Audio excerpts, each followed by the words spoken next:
কান্না ভরা কণ্ঠ নিয়ে ডেকে ডেকে বলে, রে সন্তান,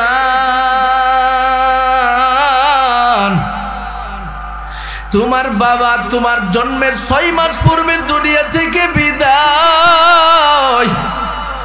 সন্তান রে, তোমার বাবাকে মদিনা নগরীর মধ্যে দাফন করা হয়। কথাটা শোনার সাথে সাথে আমার নবী মাকে ডেকে ডেকে বলেন, মা গো, বাবার কবর যেখানে আছে আমি মুহাম্মদ সেখানের মধ্যে যেতে চাই।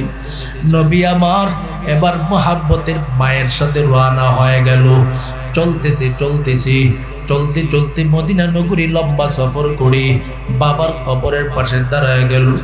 ও তিতাস থানা এলাকার আল্লাহর মুহাব্বতের বান্দারা, একটা সন্তান যখন বাবা হারা হয়ে যায়, মা হারা হয়ে যায়, সন্তানটা যদি প্রবাসে থাকে, দেখবেন এই সন্তানটা দেশে আসিয়া বাবার কবরের পাশে দাঁড়ায়া চোখের পানি ছেড়ে দিয়া কান্নার পর কান্না করতে থাকে। কারণ তার ইন্তেকালের সময় মহাব্বতের সন্তানটা ছিল না। এর এই আল্লাহর বান্দাদের দলেরা, আমার নবী তো জীবনে কখনো বাবা দেখে নাই। বাবার কবরের পাশে যখন আমার নবী দাঁড়ায় গেল, এর এই আল্লাহর বান্দাদের দল বাবার কবরের পাশে দাঁড়াইয়া আমার নবী আবার চোখের পানি ছেড়ে দিয়া কান্দি ডেকে ডেকে বলেন, বাবা গো, জীবনে কখনো বাবা ডাক দিয়া বাবার আদর পাই নাই। এই কথা বলে বলে আমার নবী আবেগ ভরা কণ্ঠ দিয়া যখন কান্দি, আমার নবীর কান্না দেখে মুহাম্মদের মাও কান্দি।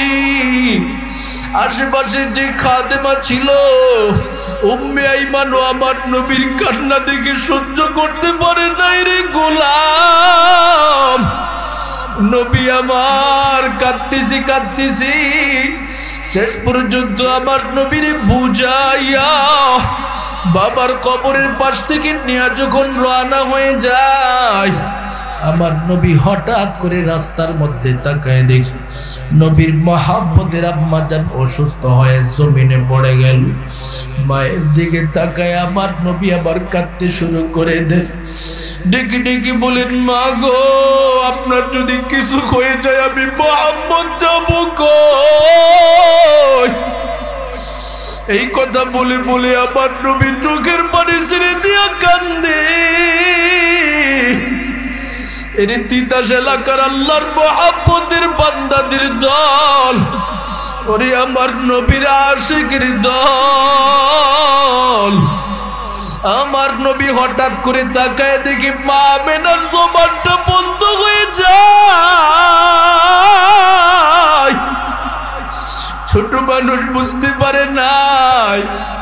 মা আমেনার চেহারার মধ্যে হাত বুলাইয়া ডেকে ডেকে বলেন, মা গো, আমার সাথে আপনি কেন কথা কন না?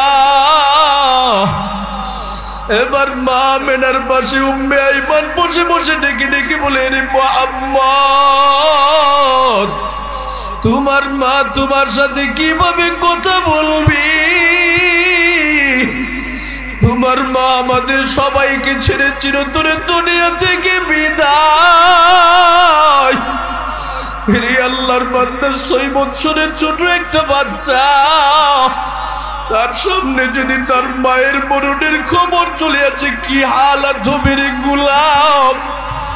নবী আবার আকাশের দিকে তাকাইয়া আমার মালিকের দরবারে কাঁদতে আর বলে, ও গো দয়ার আল্লাহ, আপনার দয়া থেকে আমি মারুম হয়ে গেলাম রে আল্লাহ।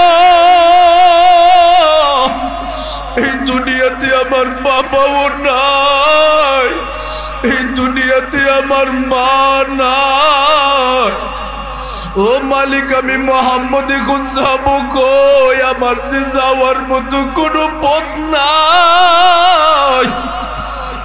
এর তিতাস এলাকার আল্লাহর মুহাব্বতের বান্দাদের দল, শেষ পর্যন্ত আমার নবী মুহাম্মদের কলিজার টুকরা মারে দাফন কার্য শেষ করে দিয়া মদিনা নগরী থেকে মক্কা নগরীতে চলে আসলো।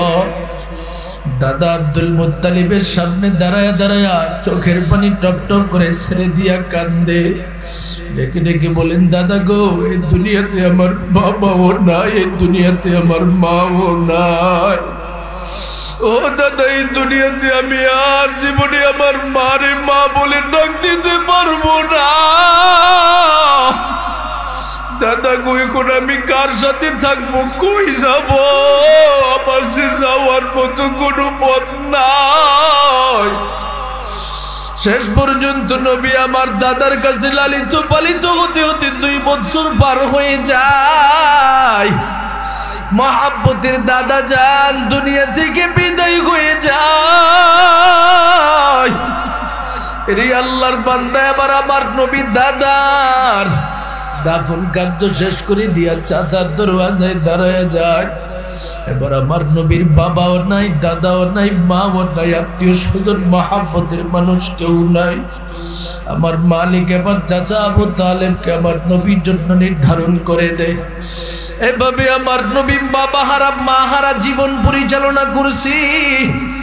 এই জন্য আমার নবীর কাছে কেউ যখন ইয়াতিমের ব্যাপারে কোনো প্রশ্ন করতেন, আমার নবীজি বড় পাগলের মতো হয়ে যেত, আর ডেকে ডেকে বলতো, এরে আমার মহাব্বতের উম্মতের দল, দুনিয়াতে যদি কোনো এতিম সন্তান পাও, কখনো কাউরে কষ্ট দিও না। যদি তুমি কখনো এতিম পাও, তাদের মাথার মধ্যে হাত বুলাইয়া দিবা। এতিম সন্তান পাইলে তাদের শরীরের মধ্যে হাত বুলাইয়া দিবা। যখন তুমি আমি মালিকের সাথে কোনো ক্ষেত্রে শরীক করে ফেলো, শিরকের গুনাহ যখন তোমার মধ্যে চলে আসে, আমি রবের পক্ষ থেকে স্পষ্ট ভাষায় ঘোষণা প্রদান করে দিলাম, ইন্নাল্লাহা লা ইয়াগফিরু আইয়ুশরাকা বিহি ওয়া ইয়াগফিরু মা দুনা যালিকা লিমান ইয়াশা। মুমিন রে, জমিনে যতদিন পর্যন্ত থাকবা নিজেকে শিরিক থেকে রক্ষা করবা। আর যদি তুমি নিজেকে শিরিকের ভিতরে ঢুকায় ফেলো, সাবধান রে মুমিন, তোমার জন্য কিছু আমি আল্লাহর কাছে কোনো প্রকারের ক্ষমার রাস্তা থাকবে না। নাউজুবিল্লাহ বলে।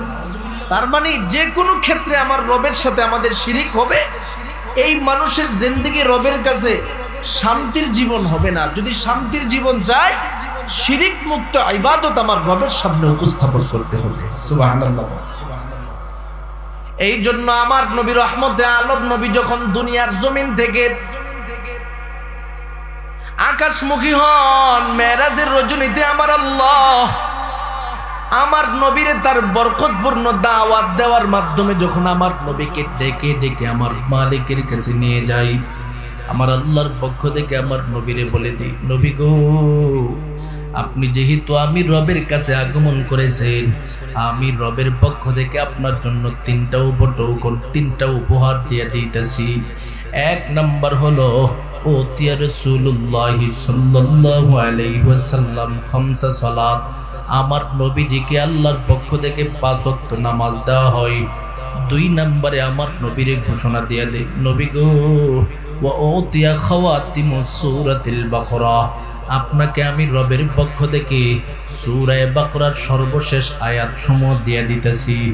3 নম্বরে নবী শুনে নেন, ওয়াগফিরা লিমান লা উশরিক বিল্লাহি মিন উম্মতিহি শাইআ, আপনার মহাব্বতের উম্মতের মধ্য থেকে যারা শিরিক মুক্ত ইবাদত নিয়া আমি রবের দরবারে আগমন করতে পারবে, আমি রবের পক্ষ থেকে এই উম্মতের ব্যাপারে ঘোষণা দিয়ে দিলাম, আমি আল্লাহ পাক নিজ কুদরতি হাতে মহাব্বতের বান্দার গুনাহ সমূহ মাফ করে দিয়া জান্নাতি মুমিনের কাফেলার অন্তর্ভুক্ত করে নিব।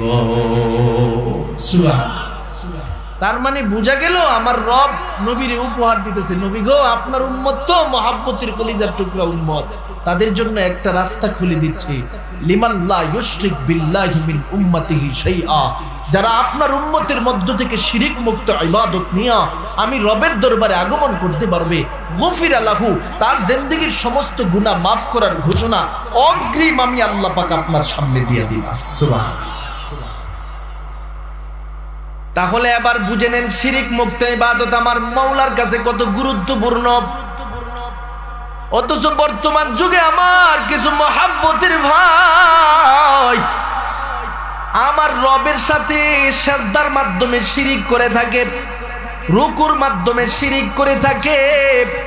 আমার কিছু মহাব্বতের ভাইরা না বুঝিয়া না জানিয়া আমার রবের সাথে মান্নত নামক কিছু বিষয় শিরিক করে থাকি। আমার আল্লাহর পক্ষ থেকে যেমন বিধান দান করা হয়েছে, বান্দারে দুনিয়াতে যতদিন পর্যন্ত থাকবা আমি মালিকের সাজদার মাধ্যমে তোমার জীবনটাকে তুমি পরিচালনা করো। যখন ব্যক্তিটা আমার রবের কদমে সেজদা না দিয়া ভণ্ড বাবার কদমে যায় সেজদা দেয়, ভণ্ড বাবা যখন মরে যায় তার কবরে তার রওজার মধ্যে গিয়া সেজদা দেয়, তার যে মাজার আছে সেখানের মধ্যে গিয়া সেজদা দেয়। আমার নবী বলেন যখনই আমার রব ছাড়া অন্য কোনো জায়গায় বান্দার সেই বরকতপূর্ণ কপালটাকে লাগায় দেয়, আমার আল্লাহ বলে বান্দা তুমি যেন কোনো মানুষের পায়ের মধ্যে তোমার কপাল লাগাও নাই, আমি মালিকের কুদরতের চাদরের উপরে তুমি আঘাত করে ফেলছো। আর জমিনে আমি মালিকের কুদরতের চাদরের মধ্যে আঘাত করিয়া জমিনে কোনো মানুষ কখনো শান্তির ঠিকানা পাইতে পারে না। নাউজুবিল্লাহ বলে তুমি আমি মালিকের কুদরতের চাদরে দুইটা টানবা গিয়া বাবার কদমে সেজদা দিবা, বাবা মারা গেলে তার কবরে গিয়ে সেজদা দিবা, আর আমি আল্লাহ তাআলা তোমাকে শান্তির রাস্তা খুলে দিব, এটা সম্ভব নয়। আমি রব ঘোষণা দিলাম যতদিন পৃথিবীর জমিনের মধ্যে থাকবা শিরিক মুক্ত ইবাদত যদি তোমার মধ্যে রাখতে চাও, সেজদা হবে একমাত্র কার জন্য? রুকু হবে একমাত্র কার জন্য? মান্নত হবে একমাত্র কার জন্য? নাকি মাজারের নামে মান্নত হবে? সবাই বলে না। ভণ্ড পীরের নামে মান্নত হবে? সবাই বলে না। জমিনে যদি মান্নত হয় একমাত্র আমার রবের জন্য মান্নত হবে, আর মান্নতের টাকা পয়সা খাবার দাবার খাওয়ার যোগ্য একমাত্র গরিব ফকির মিসকিন। কথা কোন ঠিক কিনা? অথচ আপনি মান্নত করেন পীরের নামে, একটা গরু নিয়ে যান, একটা খাসি নিয়ে যান, একটা মহিষ নিয়ে যান, সেখানে যাওয়ার পর ধনীও খায় গরিবও খায়। আমার রব বলেন মান্নতের খাবার ধনীরা খাওয়ার যোগ্য না। নাউজুবিল্লাহ বলেন। অথচ ধনীরা এই খাবার খায় কি খায় না? মান্নতের খাবার ধনীরা খাওয়ার কোনো সুযোগ নাই। মান্নত যিনি করবে তার স্পষ্ট নিয়ত থাকতে হবে যে একমাত্র আমার রবের জন্য আমি মান্নত করেছি। চাই তিনি একটা ছাগল মান্নত করুক, অথবা ছোট একটা মোরগ মান্নত করুক, অথবা একটা গরু মান্নত করুক, অথবা একটা আপনার মহিষ মান্নত করুক, যে কিছু মান্নত করুক না কেন প্রত্যেকটা খাওয়ার যোগ্য শুধুমাত্র গরিব ফকির মিসকিন যারা যাকাত খাওয়ার যোগ্য। কথা কোন ঠিক কিনা? এই জন্য আমার রবের পক্ষ থেকে ঘোষণা, বান্দা তুমি দুনিয়াতে যতদিন পর্যন্ত থাকবারই গোলাম, আমি রবের সাথে কোনো ক্ষেত্রে কাউরে শরীক করার কোনো সুযোগ নাই রে বান্দা। লা তুশরিক বিল্লাহ, আমি আল্লাহর সাথে কাউরে তুমি শরীক করবা না। মুমিন রে, আমরা তো আজকে জানি না বলে আমাদের কপাল বিভিন্ন ভণ্ড পীরের কদমের মধ্যে লাগায় লাগায় রবের সাথে শিরিক করতেছি। অথচ এই কপালটা আমার মালিক আমাদের জন্য কত মায়া করে বানায় দিয়েছেন জানেন? আল্লাহ যখন সর্বপ্রথম পৃথিবীর জমিনের মধ্যে মানুষ প্রেরণ করবে, ফেরেশতাদের সাথে একটা পরামর্শ মজলিস গঠন করলে আল্লাহ জিজ্ঞাসা করে বলে, ওয়া ইয ক্বালা রাব্বুকা লিল মালাইকাতি ইন্নী জাইলুন ফিল আরদি খলিফা ক্বালু আতাজআলু ফিহা মান ইউফসিদু ফিহা ওয়া ইয়াসফিকুদ দিমা ওয়া নাহনু নুসাব্বিহু বিহামদিকা ওয়া নুকদ্দিসু লাক ক্বালা ইন্নী আ'লামু মা লা তা'লামুন। আমার রবের পক্ষ থেকে ঘোষণা প্রদান করে দেই, ও ফেরেশতাদের দলেরা, আমি আল্লাহর পক্ষ থেকে মানুষ পাঠাতে চাই, আদম বানাইতে চাই। ফেরেশতারা জবাবে বলে, আল্লাহ জমিনে কি এমন মানুষ পাঠাইবে যারা জমিনে মারামারি করবে, কাটাকাটি করবে, রক্তপাত করবে? ওয়া নাহনু নুসাব্বিহু বিহামদিকা ওয়া নুকদ্দিসু লাক। মালিক রে, আমরাই তো আপনার পবিত্রতা বর্ণনা করছি, আমরাই তো আপনার প্রশংসা বর্ণনা করছি, জমিনে মানুষের কিসের প্রয়োজন? আমার আল্লাহ বলেন, আমার বান্দার ব্যাপারে আমি আল্লাহ যা জানি তোমরা তা জানো না। সিদ্ধান্ত ফাইনাল হয়ে গেল, মানুষ আমার রবের পক্ষ থেকে বানানো হবে। সর্বপ্রথম জিব্রাইলকে জমিনের মধ্যে পাঠায় দেই, আরে জিব্রাইল জমিন থেকে মাটি নিয়ে আসো, মাটির মাধ্যমে আবার মানুষ বানিয়ে দেওয়া হবে। জিব্রাইল আমিন মাটিতে আগমন করলো, মাটির রবের নামের কসম খায় কান্নাকাটি করে নিষেধ প্রদান করে দিল। জিব্রাইল আমিন সেখান থেকে চলে গেল, মিকাইল চলে গেল, তার সাথে একই মুআমালা হলো। ইসরাফিল চলে গেল, তার সাথে একই মুআমালা হলো। শেষ পর্যন্ত মালাকুল মাউতের মাধ্যমে আমার মালিক মাটি নেওয়ার ব্যবস্থা করলেন। এবার মাটি দিয়ে আমার রবের পক্ষ থেকে ঘোষণা চলে আসলো, এই মুহূর্তে আমার আদমকে তোমরা সবাই মিলে বানায় ফেলো। আদম নবীকে আবার বানানোর পর আমার রবের সামনে উপস্থাপন করা হলো। আমার আল্লাহর পক্ষ থেকে পয়গম্বর আদমের কপালের মধ্যে তার কুদরতি হাতে স্পর্শ করে দেয়। ফেরেশতারা এবার ডেকে ডেকে বলে, ওগো দয়ার আল্লাহ, এতক্ষণ পর্যন্ত বান্দার পরিপূর্ণ অঙ্গ প্রত্যঙ্গ আমরা বানাইলাম, তার হাত বানাইলাম, তার পা পর্যন্ত বানায় দিলাম রে আল্লাহ, তার অঙ্গ প্রত্যঙ্গ শরীর সবকিছু বানায় দিলাম, কোন অঙ্গে আপনার বরকতপূর্ণ হাতের মাধ্যমে স্পর্শ হয় নাই। বান্দার কপালের মধ্যে শুধুমাত্র কেন স্পর্শ করলেন? আমার রবের পক্ষ থেকে ঘোষণা প্রদান করে দেয়, ওরে ফেরেশতাদের দলেরা শুনে নাও, আমার মহব্বতের বান্দার কপালের বড় মূল্য, বড় দাম। কেমন দাম রে ফেরেশতারা তোমরা জানো? এই কথাটা বলি আমার রব ঘোষণা প্রদান করে দেয়, আমার বান্দা যখন ফজরের আযান শুনতে পাবি পাগলের মতো মসজিদ মুখী হবি, আর আমি মালিকের কুদরতি কদমের মধ্যে তার বরকতপূর্ণ সেই কপালটাকে স্পর্শ করে দিয়া সিজদা করতে থাকবি রে ফেরেশতা। আমার মহব্বতের বান্দা যখন নিশির ওজনের মধ্যে ঘুম থেকে জাগ্রত হয়ে যাবি, পাগলের মতো আমি মালিকের কুদরতি কদমের মধ্যে লুটে পড়িয়া সিজদায় লিপ্ত হয়ে যাবি। আমি মালিকের দরবারে চোখের পানি ছিঁড়ে দিয়া কাঁদবি, আর ডেকে ডেকে বলবে, আল্লাহ গো, তুমি আমার শরীর দিয়েছো, কপাল দিয়েছো, সব তোমার জন্য নির্ধারণ করে দিলাম।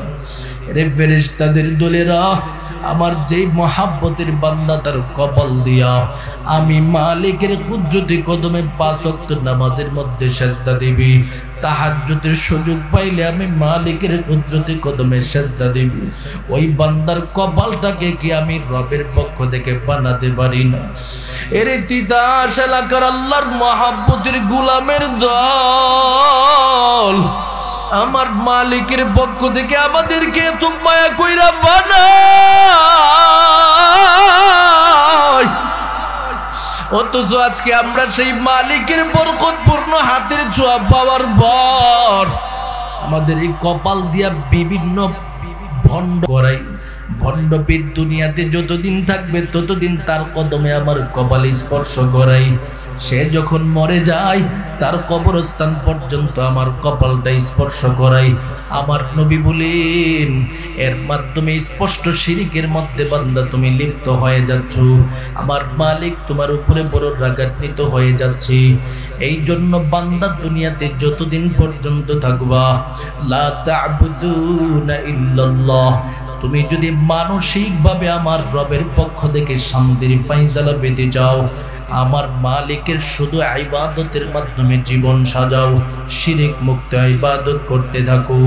2 নম্বরে আমার রবের পক্ষ থেকে ঘোষণা দেয়া দেই, বান্দা তুমি যদি আমি রবের পক্ষ থেকে তোমার ফ্যামিলিগতভাবে শান্তির ফায়সালা পেতে চাও, আমি আল্লাহ তোমাকে দ্বিতীয় বিধান দিয়া দিলাম, ওয়াবিল ওয়ালিদাইনি ইহসানা। মুমিন রে, জমিনে তোমার বাবা মা যতদিন পর্যন্ত থাকবে, বাবা মার সাথে তুমি সদাচরণ করবা, বাবা মার সাথে তুমি ভালো মুআমালা করবা। দুনিয়াতে যখন একটা সন্তান বাবা মার সাথে সদাচরণ করি, বাবা মার সাথে ভালো মুআমালা করি, দেখবেন এই ফ্যামিলির মধ্যে কখনো সন্তান বাবা মার মধ্যে ঝগড়া হয় না। কথা কোন ঠিক কিনা? যেই ফ্যামিলিতে বাবা মার সাথে সন্তানের ভালো সম্পর্ক, সন্তান ও বাপ মার হক আদায় করে, সন্তান বাবা মা ও সন্তানের হক আদায় করে, এভাবে গোটা ফ্যামিলির মধ্যে যখন তারা চলতে থাকে, দেখা যাবে এই ফ্যামিলির ঝগড়া প্রতিবেশীর কেউ শুনে না, কথা কোন ঠিক কিনা। কিন্তু ওই সমস্ত ফ্যামিলিতে ঝগড়া ফাসাদ হয় যারা বাবার হক মার হক সন্তান আদায় করে না, সন্তানের হকও বাবা মা আদায় করে না, কথা কোন ঠিক কিনা। এ কারণে আমার রবের পক্ষ থেকে ফ্যামিলিতে কিভাবে শান্তি আনবারে গোলাম বিধান বর্ণনা করে দেই রে গোলাম।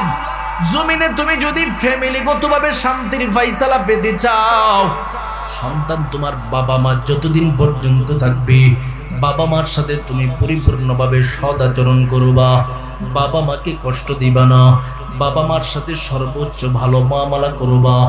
এবার বুঝার বিষয় হলো বাবা মার সাথে ভালো মুআমালা করলে ফায়দা কি হবে।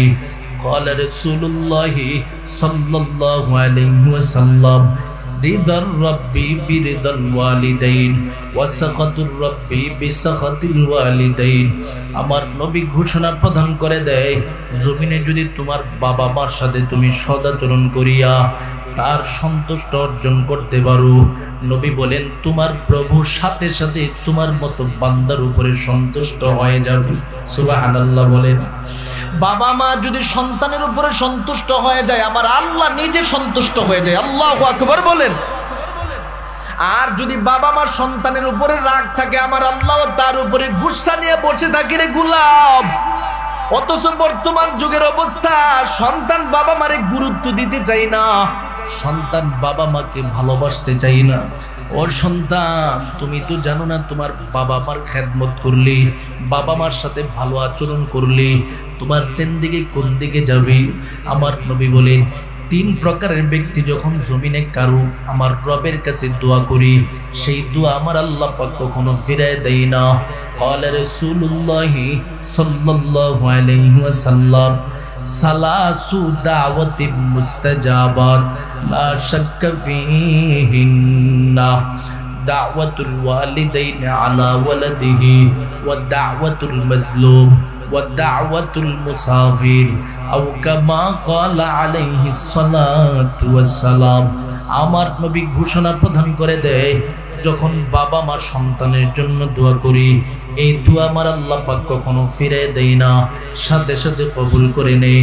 যখন মাজলুম ব্যক্তি জালেমের বিরুদ্ধে দোয়া করি, সেটা আমার রবের কাছে কবুল হয়ে যায়। শুধু তার মধ্যেই তো সীমাবদ্ধ নয়, আমার নবী বলেন ওয়া দাওয়াতুল মুসাফির, মুসাফির ব্যক্তি যখন আমার রবের দরবারে দোয়া করি, সেটা আমার আল্লাহ পাক ফেরত দেয় না, কবুল করে নেই। এই জন্য আমি এই হাদিসের মাধ্যমে আমার তিতাস এলাকার প্রতিটা যুবক ভাইদের কাছে যে খাসভাবে নসিহতটা করে দিয়ে যাব, এর যুবক, তোমার মহাব্বতের বাবা মা হলো তোমার কাছে অমূল্য সম্পদ।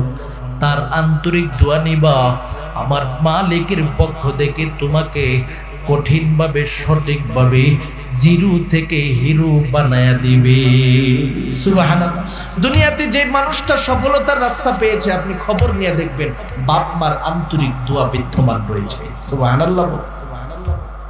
এ সন্তান সাবধান সাবধান, বাবা মার সাথে বেয়াদবি করিয়া নিজেকে ধ্বংসের দিকে ঠেলে দিও না রে যুবক। যদি তোমার ভবিষ্যৎ জীবন শান্তির ফয়সালা পেতে যাও, আমার রবের পক্ষ থেকে ঘোষণা দেয়, তোমার বাবা মা হলো তোমার জন্য জান্নাত, তোমার বাবা মা হলো তোমার জন্য জাহান্নাম। দুনিয়াতে যতদিন পর্যন্ত থাকবা, বাবা মা নামক অমূল্য সম্পদকে কষ্ট দিবা না। এবার বুঝার বিষয় হলো বাবা মার সাথে সন্তান কেমন মুআমালা করবি। আল্লাহ পাক এটাও দুনিয়ার প্রতিটা সন্তানদের শিখায় দেই, ও সন্তানের দলেরা, তোমরা তোমাদের বাবা মার সাথে কেমন মুআমালা করবা। ইম্মা ইয়াবলুগান্না ইনদাকাল কিবরা আহাদুহুমা আও কিলাহুমা ফালা তাকুল লাহুমা উফিন ওয়ালা তানহারহুমা ওয়া কুল লাহুমা কাওলান কারীমা। আমার রবের পক্ষ থেকে ঘোষণা দেই, বান্দা, জমিনের মধ্যে যখন তোমার বাবা মা থাকবে, উভয়জন যখন বৃদ্ধা হয়ে যাবে, তাদের ব্যাপারে তোমার 5 প্রকারের মুআমালা হবে। আমার সাথে সবাই জবানটা খুলে বলবেন, বাবা মার সাথে কয় প্রকারের মুআমালা হবে? সবাই বলেন কয় প্রকার? 1 নম্বরে, মনোযোগ আছে সবার, মনোযোগ আছে? এখানে আলতু ফালতু কথা হইতেছে নাকি কোরআনের কথা? মনোযোগ আছে সবার? মহাব্বতের সাথে শুনবেন কথাগুলো। এক নম্বরে আমার রবের পক্ষ থেকে শিখায় দেই, বান্দা তোমার বাবা মার সাথে প্রথম মুআমালা কি হবে রে গোলাম? ইম্মা ইয়াবলুগান্না ইনদাকাল কিবরা আহাদুহুমা আও কিলাহুমা ফালা তাকুল লাহুমা উফ। এক নম্বরে বাবা মার সাথে তুমি দুঃখ সূচক কোনো শব্দ উপস্থাপন করতে পারবে না। তুমি এমন কোন শব্দ বাবা মার সামনে উপস্থাপন করবে না যার কারণে বাবা মা দিল থেকে আওয়াজ দিয়ে রবের কাছে বিচার দেয়, ওগো দয়ার আল্লাহ, সন্তান রে তো মায়া কইরা আমি ওই সন্তান রে তো মায়া কইরা লালন পালন করলাম, এত দয়া কইরা লালন পালন করলাম, আজকে সন্তান আমি মায়ের সাথে খারাপ আচরণ করি, বাবার সাথে খারাপ আচরণ করি, এমন দুঃখ সূচক শব্দ যেন বাবা মার জবান থেকে বের না হয়, এভাবে সন্তান তুমি তার সাথে মুআমালা করো। দুই নম্বরে আমার আল্লাহ বলেন ওয়ালা তানহারহুমা, তাদের অবাধ্য হওয়া যাবে না। বাবা মার সন্তানের হালাল উপায়ের যত কথা বলবি প্রতিটা কথা শোনার জন্য বাধ্য হবি। তিন নম্বরে আমার নবী আমার রব ঘোষণা দিয়ে দেই ওয়াকুল্লাহুমা কাউলান কারীমা। মুমিন রে, মহাব্বতের বাবা মার সাথে তুমি সম্মানের কথা বলবা, সর্বোচ্চ সম্মান নিয়ে তার সামনে বক্তব্য উপস্থাপন করবা, সর্বোচ্চ সম্মান নিয়ে তোমার জবান উচ্চারণ করবা। চার নম্বরে আমার রব শিখায় দেয় ওয়াকফিজ লাহুমা জানাহাজ যুল্লি মিনার রাহমা। মুমিন রে, তোমার বাবা মার সাথে তুমি বিনয়ের সাথে দয়ার ব্যবহার করবা। পাঁচ নম্বরে আমার রবের পক্ষ থেকে শিখায় দেই ওয়াকুর রাব্বিরহামহুমা কামা রাব্বায়ানি সগীরা। সবাই আমার সাথে জবানটা খুলে বাপ মার জন্য দোয়া করেন ওয়াকুর রাব্বিরহামহুমা কামা রাব্বায়ানি সগীরা। দোয়াটা করবেন তো যদি বাবা মা দুনিয়াতে বেঁচে থাকে তার হায়াতের মধ্যে সওয়াবগুলো অ্যাড হয়ে যাবে। বাবা মা যদি আপনার পাশে কবরের মধ্যে শুয়ে থাকে সাথে সাথে আপনার দোয়ার প্রতিটা সওয়াব বাবা মা পেয়ে যাবে। সুবহানাল্লাহ। তাহলে আমি আজকে বলবো তিতাস এলাকার আজকে যারা এই মজলিসে বসা আছে প্রতিটা মানুষের কপাল বড় ভালো, তাদের বাবা মা কবরে শুয়ে রয়েছে, সন্তানগুলো এখানে বসে দোয়া করতেছে। সুবহানাল্লাহ বলবেন না? এবার একটু চিন্তা করেন আপনাদের কপালটা কত ভালো।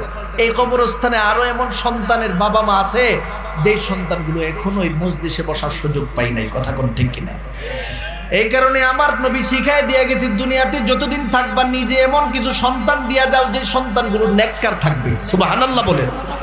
ইজা মাতা বনি আদম ইনকাতা আনহু আমালুহু ইল্লা মিন সালাস মিন সাদাকাতিন জারিয়া আও ইলমিন ইয়ানতাফিউ বিহি আও ওয়ালাদিন সালিহিন ইয়াদউ লাহু।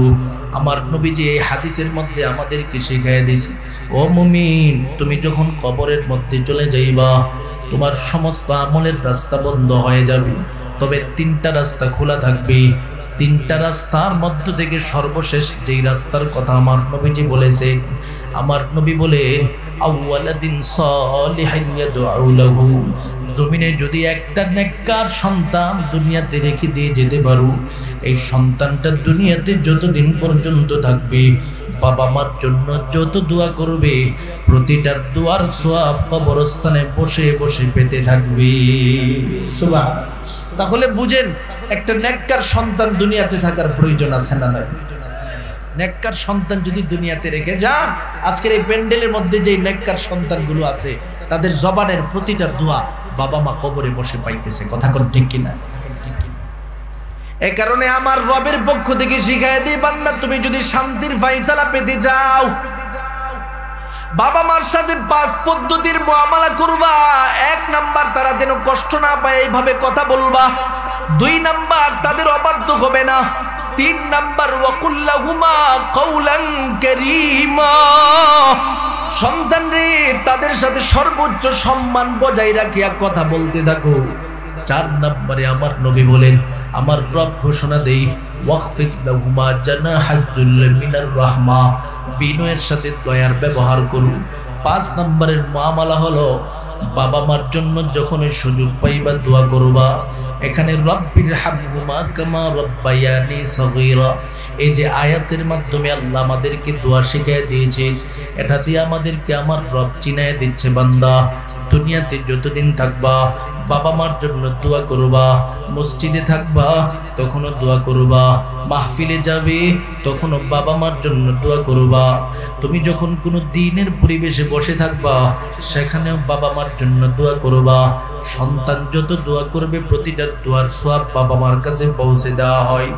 এই কারণে আল্লাহর বান্দাদের দলেরা বাবা মার সাথে মুআমালার পদ্ধতি আমার তেলাওয়াতকৃত আয়াতের মধ্যে আল্লাহ পাক শিখিয়ে দেয়, ওয়াবিল ওয়ালিদাইনি ইহসানা। বান্দারে তুমি যদি শান্তির ফায়সালা পেতে যাও, মহাব্বতের বাবা মারে কষ্ট দিও না, বাবা মার সাথে সর্বহালাতে সদাচরণ করবা, বেশি বেশি বাবা মার কাছ থেকে দোয়া নিবা। সন্তান যদি বাবা মার কাছ থেকে পরিপূর্ণভাবে দোয়া নিতে পারে কি ফায়দা হয় জানো? আমার নবী বলেন তাকে আমার আল্লাহ পাক কুদরতি হাতে জিরো থেকে হিরো বানায়া দেয়। সুবহানাল্লাহ। শুধু এটা নয়, আমার রবের কাছে সন্তানটা এত কবুল হয়ে যায়, জমানার সবচেয়ে থেকে বড় বুজুর্গ হয়ে যায়। সুবহানাল্লাহ। একদিন আমার নবী হযরত ওমর ফারুককে ডেকে ডেকে বলেন, ওমর, ইয়ামান দেশে একটা যুবক আছে, যেই যুবক সন্তানটার নাম হলো ওয়াইস ইবনে আমের। ওয়াইস ইবনে আমের যখন তুমি কখনো পাইবা, তুমি ওমর রে আমি নবীজি ঘোষণা দিয়ে দিলাম নিজের জন্য দোয়া চাইবা, আমার গুনাহগার উম্মতের জন্য তার কাছ থেকে দোয়া চাইবা, কারণ আমার রবের পক্ষ থেকে তার ব্যাপারে সুসংবাদ দেওয়া হয়েছে। আমার আল্লাহ নাকি ইয়ামান দেশের যুবক ওয়াইস ইবনে আমেরকে মুস্তাজাবুদ দাওয়া হিসাবে কবুল করে নিছে। সুবহানাল্লাহ। মুস্তাজাবুদ দাওয়া মানে আল্লাহর কাছে যেই দোয়া করবে সেই দোয়াই কবুল হয়ে যাবে। সুবহানাল্লাহ। এমন দোয়া করে যেই দোয়াটা করবে সেটা আমার রব কবুল করবে। এবার ওমরে ফারুক বলেন, ব্যাপারটা কি রে? নবীর সহবতে প্রতিটা মুহূর্তে মুহূর্তে থাকি, আমরা তো নবীর সাহাবী, তারপরে নবী যে আমাদের ব্যাপারে এমন কোনো সুসংবাদ দেয় না, দিতেছে ইয়ামান দেশের যুবকের ব্যাপারে, ব্যাপারটা কি? হঠাৎ করে আমার নবী ওমরের দিকে তাকায় বলে, ওমর, শুধু তার মধ্যে সীমাবদ্ধ নই, আমি নবী বেঁচে থাকা অবস্থায় যদি তার সাথে আমার সাক্ষাৎ হই, আমি নবী আমার জুব্বা মুবারকটা হাতিয়া দিব, যদি বেঁচে না থাকি তোমাকে দায়িত্ব দিয়া দিলাম আমার ওয়াইস ইবনে আমেরের হাতে তুমি আমার জুব্বা মুবারকটা হাতিয়া দিয়ে দিবা। ওমর তো এবার আরো আশ্চর্যান্বিত হয়ে যায়, ব্যাপারটা কি রে? এমন কি মানুষ যে ব্যক্তি আমার নবীর পক্ষ থেকে 1 নম্বরের সুসংবাদ মুস্তাজাবুদ দাওয়া হওয়ার সুসংবাদ পেয়ে গেল, 2 নম্বরের সুসংবাদ রহমতে আলম নবীর জুব্বা মুবারক সে পায় যাইবে। ব্যাপারটা কি? এমন কোন আমল ব্যক্তিটা করে আমার জানার বড় প্রয়োজন। আল্লাহর বান্দাটার তালাশের জন্য ওমর ফারুক পাগলের মতো বের হয়ে গেল। মদিনা নগরীর প্রতিটা জায়গায় যখন ইয়ামান দেশ থেকে কোনো মানুষ আগমন করি, প্রতিটা মানুষকে জিজ্ঞাসা করে, ভাই ওয়াইস ইবনে আমের বলতে কোনো যুবককে আপনারা চিনেন কিনা? সবাই শুধু বলে না। এভাবে দিন কি দিন যেতে যেতে যেতে যেতে আমার নবী দুনিয়া থেকে বিদায় হয়ে গেল। আবু বকর সিদ্দিকের যুগ চলে আসলো, সেই যুগ ধীরে ধীরে শেষ হয়ে গেল। এবার ওমরে ফারুক নিজে খলিফাতুল মুসলিমিন হয়ে গেল। ওমরে ফারুক নিজে যখন খলিফাতুল মুসলিমিনের দায়িত্বপ্রাপ্ত হয়ে যায়, মুমিন রে, ওমরে ফারুক যখন কোনো কাফেলার দিকে তাকায়, জিজ্ঞাসা করে, তোমরা কি ইয়ামান দেশ থেকে আগমন করেছো? হঠাৎ করে দিন দিন অতিবাহিত হতে হতে সে ওয়াইস ইবনে আমেরের সাক্ষাৎ পাওয়ার প্রস্তুতি হয়ে গেল। তাকায় দেখি বিশাল বড় একটা কাফেলা ইয়ামান দেশ থেকে মদিনা নগরীর মধ্যে আগমন করলো। তাদের সামনে তিনি দাঁড়ায় গেল, ডেকে ডেকে বলেন, এর ইয়ামান দেশের সমস্ত কাফেলার সদস্যরা, আপনাদের সামনে এমন কোন যুবক সন্তান আসেনি যেই ব্যক্তিটার নাম হলো ওয়াইস ইবনে আমের। সবাই ডেকে ডেকে বলেন, ও খলিফাতুল মুসলিমিন, ওই ব্যক্তিটা আমাদের সাথে আগমন করেছে, কিন্তু ব্যক্তিটা আমার নবীর জন্য এত পাগল, এত পাগল, সে আমাদের এই কাফেলার মধ্যে থাকতে পারে নাই। মদিনার এরিয়ার মধ্যে ঢোকার সাথে সাথে আমার নবীর রওজা ছাড়ে সে সবার আগে চলে গেছে। সুবহানাল্লাহ। ওমর ফারুক এবার পাগলের মতো একটা দূর মারলো রে গুলাম। ওমর এবার রওজা ছাড়ের সামনে যাইয়া তাকে দেখি একটা যুবক সন্তান নবীর রওজার পাশে দাঁড়ায় দাঁড়ায় কান্দি। যুবকটার পিছনে ওমর ফারুক দাঁড়ায় দাঁড়ায় ডেকে ডেকে ডেকে ডেকে বলে, এরে যুবক, তোমার নাম কি? ওয়াইস ইবনে আমের। বলে, হ্যাঁ আমার নাম ওয়াইস ইবনে আমের। এরে যুবক, আমি তো তোমার তালাশের জন্য প্রতিটা মুহূর্তে সময় পার করতেছি। ও খলিফাতুল মুসলিমিন, ব্যাপারটাকে এমন কি কাজ আমি করে ফেললাম, আপনি আমাকে ব্যক্তিগতভাবে এইভাবে তালাশ করেন? যুবক ওয়াইস ইবনে আমের ডেকে ডেকে বলেন, ও আল্লাহর বান্দা, তোমার ব্যাপারে আমার নবীজি দুইটা সুসংবাদ আমার কাছে রেখে দিয়া গেল। এক নম্বরের সুসংবাদ হলো, তুমি নাকি আমার রবের দরবারে মুস্তাজাব দাওয়া হয়ে গেছো। আমার আল্লাহর কাছে যেই দোয়া তুমি করো সেটাই নাকি কবুল হয়ে যায়। এর যুবক, তুমি আমি ওমরের জন্য দোয়া করো, নবীর সমস্ত সাহাবায়ে কেরামের জন্য দোয়া করবা, পাশাপাশি নবীর গুনাহগার উম্মতের জন্য দোয়া করবা। এটা নবীর পক্ষ থেকে তোমাকে আদেশ দেওয়া হয়েছে। দুই নম্বরে আমার নবী তোমাকে মহাব্বত করিয়া তার বরকতপূর্ণ জুব্বা মোবারক তোমার জন্য হাদিয়া দিয়া গেল। এবার হাদিয়াটা ওয়াইস ইবনে আমের পাওয়ার সাথে সাথে পাগলের মতো হয়ে যায়। হাতের মধ্যে নিয়ে একবার হাদিয়াটা মুখের মধ্যে লাগাই, আবার নাকের মধ্যে লাগাই, চেহারার মধ্যে লাগাই, বুকের মধ্যে লাগাই, বলতে থাকি, নবী গো, দিলের ভিতরে বড় আকাঙ্ক্ষা ছিল গো নবী, আপনার সহবত প্রাপ্ত হব,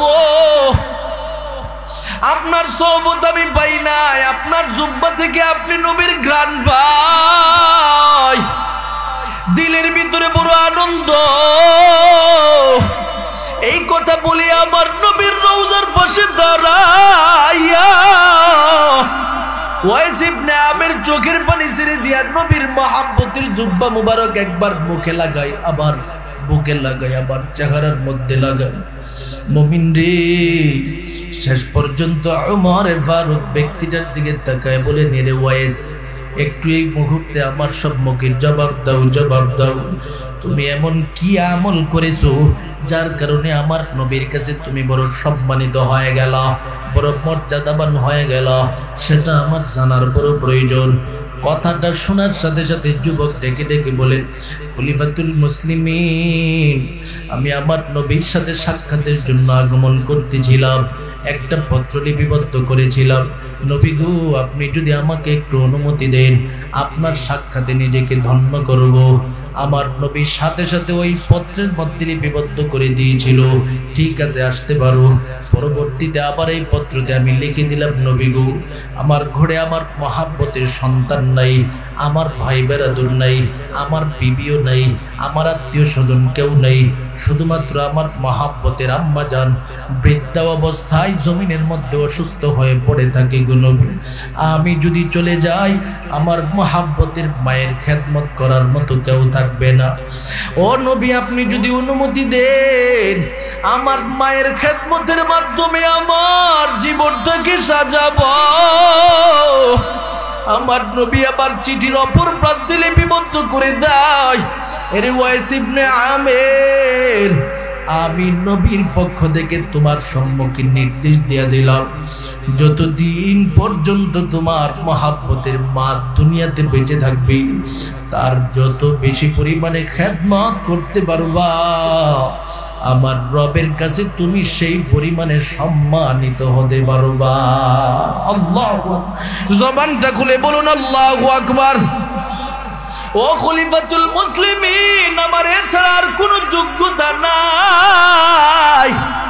আমার মায়ের খেদমত আমি পরিপূর্ণভাবে করলাম, যার কারণে আমার মা আমার জন্য দিলটা খুলে আমার রবের দরবারে দোয়া করেছে, যার কারণে এই খেদমতের ওসিলা দিয়া আমার আল্লাহ পাক আমাকে মুস্তাজাবুদ দাওয়া হিসেবে কবুল করে নিয়েছে। সুবহানাল্লাহ। ও তিতাস থানার প্রতিটা যুবক ভাই সবাই মনোযোগের সাথে শুনিয়া নাও, মা বাবার খেদমত করলে কেউ ঠকে যায় না। দুনিয়াতে আমি ইতিহাস দিয়া প্রমাণ দেখাতে পারবো, সমাজের মধ্যে বাপ মার খেদমত না করিয়া সন্তান ভবিষ্যতের জিন্দেগি ধ্বংস করেছে, এই প্রমাণ হাজার হাজার দিতে পারবো। কথা কোন ঠিক কিনা? কিন্তু বাবা মার খেদমত যত সন্তানেরা পরিপূর্ণভাবে করেছে, তার ভবিষ্যৎ জীবন সফল হয়ে গেছে। সন্তান বাবা মার কাছ থেকে দিল খুলে দোয়া নিয়েছে, খবর নিয়ে দেখি ওই সন্তানটা প্রবাসে ভালো আছে, বাবা মার কাছ থেকে আন্তরিক দোয়া নিয়েছি।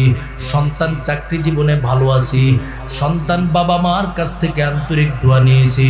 ওই সন্তানটার খবর নিয়ে দেখি ওই সন্তানটা যেখানে আছে সেখানে সফলতার রাস্তা খুঁজে পাই। এমন ইতিহাস পৃথিবীর মধ্যে বিদ্যমান। বাবা মার আন্তরিক দোয়া যদি সন্তানের জন্য থাকে, ওই সন্তান যে কোনো জায়গায় হাত দিবে, সন্তান সফলতার রাস্তা ছাড়া ক্ষতির কোনো রাস্তা পাবে না। সুবহানাল্লাহ। এজন্য বাপ মার খেদমত করার প্রয়োজন আছে না? না। স্কুলের প্রত্যেকটা শিক্ষার্থীদের কাছে আমি যে অনুরোধটা করে যাব, বাপ মার কাছ থেকে আন্তরিক দোয়া নাও, সফল ছাত্রতে তুমি রূপান্তরিত হয়ে যাবে। সুবহানাল্লাহ। এই কারণে আমার রব বলে, বান্দা তুমি যদি আমি রবের কাছ থেকে শান্তির ফায়সালা পেতে চাও রে গোলাম, 2 নম্বরের বিধান ওয়াবিল ওয়ালিদাইনি ইহসানা, মহাব্বতের বাবা মার সাথে পরিপূর্ণভাবে তুমি সদাচরণ করবা। 3 নম্বরে আমার আল্লাহ বলেন ওয়াজিল কুরবা, মুমিন রে তুমি যদি সামাজিকভাবে শান্তির ফায়সালা পেতে যাও, আত্মীয় স্বজনের সাথে ভালো আচরণ করো, আপন বোন আপন ভাইয়ের সাথে ভালো আচরণ করবি, আপন ভাই আপন বোনের সাথে ভালো আচরণ করবি, যাদের সাথে রক্তের সম্পর্ক আছে তাদের সাথে একে অপরে ভালো আচরণ করবি, ফুফুর সাথে ভাতিজা, ভাতিজার সাথে ফুফু ভালো আচরণ করবি, চাচার সাথে ভাতিজা, ভাতিজার সাথে চাচা ভালো আচরণ করবি। জমিনের যত আত্মীয়তার সম্পর্ক ভালো থাকবি, তত বান্দা তুমি শান্তির ঠিকানা পাইবা। আর যদি তুমি আত্মীয় স্বজনের সাথে ভালো আচরণ করতে পারো নাই, সম্পদের কারণে, 1 কোটি জমির কারণে, 1 শতক জমির কারণে মহাব্বতের বোনকে তুমি বিচ্ছেদ করে দিছো, মহাব্বতের ভাইকে তুমি বিচ্ছেদ করে দিছো, মহাব্বতের চাচা তুমি ভাতিজাকে বিচ্ছেদ করে দিছো, আমার নবী ঘোষণা দেই, ক্বালা রাসূলুল্লাহ সাল্লাল্লাহু আলাইহি ওয়াসাল্লাম লা ইয়াদখুলুল জান্নাতা কাতি', আই কাতি'উর রাহিম, পৃথিবীতে যারা আত্মীয়তা ছিন্ন করে ফেলে তারা কখনো আল্লাহর জান্নাতের ঠিকানা খুঁজে পাবে না। নাউজুবিল্লাহ বলেন। অথচ কত ফ্যামিলি গিয়া দেখেন ভাই ভাইয়ের মধ্যে দ্বন্দ্ব, 1 শতক সম্পত্তি বড় ভাই কেন নিয়ে গেল, 1 শতক সম্পত্তি ছোট ভাই কেন নিয়ে গেল, কথা তো বলেই না, সম্পর্ক বিচ্ছেদ করে বৎসর কি বৎসর পর্যন্ত আপন ভাই আপন ভাইয়ের সাথে কোনো সম্পর্ক নাই। আছে না নাই? আপন ভাই আপন বোনের সাথে কোনো সম্পর্ক নাই। অথচ আমার রব বলে, বান্দা তুমি এই জীবন পরিচালনা করলে কখনো তুমি শান্তির ঠিকানা পাবে না। ক্ষমা করতে শিখো, ক্ষমা করতে শিখো। আত্মীয় স্বজনে কে অপরকে পরিপূর্ণভাবে ক্ষমার মাধ্যমে জীবন পরিচালনা করো। যত বেশি তুমি ক্ষমা করতে শিখবা, তত তুমি শান্তির রাস্তা খুঁজে পাবে। মুমিন রে, 4 নম্বরে আমার রবের পক্ষ থেকে ঘোষণা দেয়া দেই বলবেন, হাসরের ময়দানের মধ্যে কিছু কিছু ব্যক্তি হাসরের ময়দানে হাঁটতে থাকবে, দৌড়তে থাকবে, পাগলের মতো চিৎকারের পরে চিৎকার দিতে থাকবে। এবার সমস্ত হাসরবাসীরা তাকায় দেখবে তার পেটের মধ্যে আগুন জ্বলতেছে। প্রতিটা হাসরবাসী ডেকে ডেকে বলবে, এই তো জাহান্নামী, তার পেটের মধ্যে আগুন দেখা যাইতেছে। একে অপরকে জিজ্ঞাসা করবে, ব্যাপারটা কি জানো? এই ব্যক্তি মনে হয় এতিম ভাতিজার সম্পত্তি খেয়েছে, এতিম ভাগিনার সম্পত্তি খেয়েছে, এতিম প্রতিবেশীর সন্তানের সম্পত্তি ভক্ষণ করেছে। এরই আল্লাহর বান্দাদের দলেরা। এ কারণে আমার রবের পক্ষ থেকে ঘোষণা প্রদান করে দেয়, বান্দারে জমিনে যতদিন পর্যন্ত থাকবা, ফাআম্মাল ইয়াতীমা ফালা তাকহার, এতিম কষ্ট পাবে এমন কোনো মুআমালা এতিমের সাথে তুমি করবা না। কেন করবা না রে আল্লাহর বান্দা? কারণ আমার নবী ঘোষণা দেই, এতিমকে তুমি যত বেশি আদর করবা আমি নবীর সাথে তত বেশি মহাব্বত বৃদ্ধি পেতে থাকবে। এরে আল্লাহর বান্দাদের দলেরা, মহাব্বতের নবী রহমতে আলম নবী কি ঘোষণা দিয়া দে একটু মনোযোগের সাথে শুনে নেন। আমার নবী বলেন, দুনিয়াতে যদি কোনো এতিম সন্তানকে তার আত্মীয় স্বজনেরা লালন পালন করার ব্যবস্থা করি, ক্বালা রাসূলুল্লাহ সাল্লাল্লাহু আলাইহি ওয়াসাল্লাম আনা ওয়া কাফিলুল ইয়াতীমি ফিল জান্নাতি হাকাযা। নবী বলেন, জান্নাতের ভিতরে এতিমকে লালন পালনকারী ব্যক্তি দুইটা আঙ্গুল এভাবে উঠায় ডেকে ডেকে বলেন, ও উম্মতেরা শুনে নাও, দুইটা আঙ্গুল যেভাবে কাছে কাছে থাকে আমি নবীর সাথে জান্নাতের ভিতরে এতিমকে লালন পালনকারীরা একসাথে বসবাস করবে। সুবহানাল্লাহ। জবানটা খুলে একটু আওয়াজ দেয়া বলুন আল্লাহু আকবার। আমার নবী বুঝায় দিতে চায়, এর তিতাস থানার সমস্ত উম্মতের দল, তোমাদের কাছ থেকে আমি নবীর দূরত্ব অনেক বেশি রে গোলাম। আমি নবীর বাড়ি মক্কা মদিনায়, তোমার বাড়ি বাংলাদেশ। আমি নবীর সাহাবতের সম্মুখীন হয়েছে আমার সাহাবী আবু বকর, আমি নবীজির সাহাবতের সম্মুখীন হয়েছি আমার সাহাবী ওমর, আমি নবীজির সাহাবতের সম্মুখীন হয়েছি আমার সাহাবী উসমান গনি আলী সহ আরো হাজার হাজার সাহাবায়ে কেরাম। তুমি মহাব্বতের উম্মত, আমি নবীর কাছে কখনো আসতে পারো নাই, আমি নবীর সাহাবত প্রাপ্ত তুমি হতে পারো নাই। ওরে উম্মত, তোমার কি মনে চাই না আমি নবীর সাথে তুমি জান্নাতে থাকবে? নবী বলেন, এতিম সন্তান যদি তোমার প্রতিবেশী কেউ থাকে, পাগলের মতো এতিমকে ভালোবাসতে শেখো, এতিমকে লালন পালন শুরু করে দাও, আমি নবীর সাথে তুমি জান্নাতের ভারিতে অবস্থান করবা। এরে আল্লাহর বান্দাদের দলেরা, কেন আমার নবী যে এই কথাটা বলেছেন, জান্নাতে আমি নবীর সাথে এতিমকে লালন পালনকারীরা একসাথে থাকবে, বলাটার কারণ কি? এই কথা বলার পিছনে কারণ কি হতে পারে? এই কথা বলার পিছনে কারণ হলো, আমার নবীজি ভালো করে জানে একটা এতিম দিলের ভিতরে কষ্ট কি পরিমাণে পেয়ে থাকে, একটা এতিম বাবা মা না থাকলে তার কি পরিমাণে কষ্ট হয়। ও তিতাস থানা এলাকার আল্লাহর মহাব্বতের গোলামের দলেরা, যেই সন্তানের বাবা নাই সেই সন্তান জানে বাবা হারা জীবন কত কষ্টের, যেই সন্তানের মা নাই এই সন্তান জানে মা হারা জীবন কত কষ্টের। কথা কোন ঠিক কিনা? জবানটা খুলে বলুন ঠিক কিনা? আলোচনা একটু মাত্র বুঝাইতেছে, গুছানের দিকে যাইতেছে, তাহলে দোয়া করে দিলে এই 12টা বেজে যেতেছে, দোয়া করে লাই। আজীব মানুষ তো, একটা কোরআনের আয়াত তেলাওয়াত করছে, এটার উপরে আলোচনা করবে। কি মানুষ এটা? আজীব মানুষ।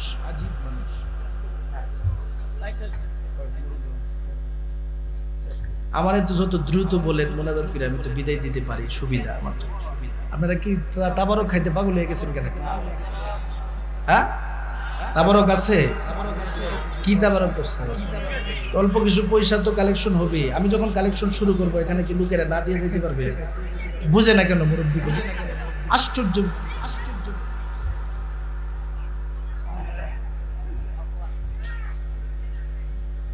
এই বাচ্চারা চুপ থাকবা, কোনো কথা হবে না, কোনো আওয়াজ হবে না। ময়দানের মধ্যে অন্তর নরম করার বয়ান চলতেছে, সবাই আওয়াজ মুক্ত থাকতে হবে। কথা কোন ঠিক কিনা? আলোচনা চলতেছিল 8টা বিধানের উপরে।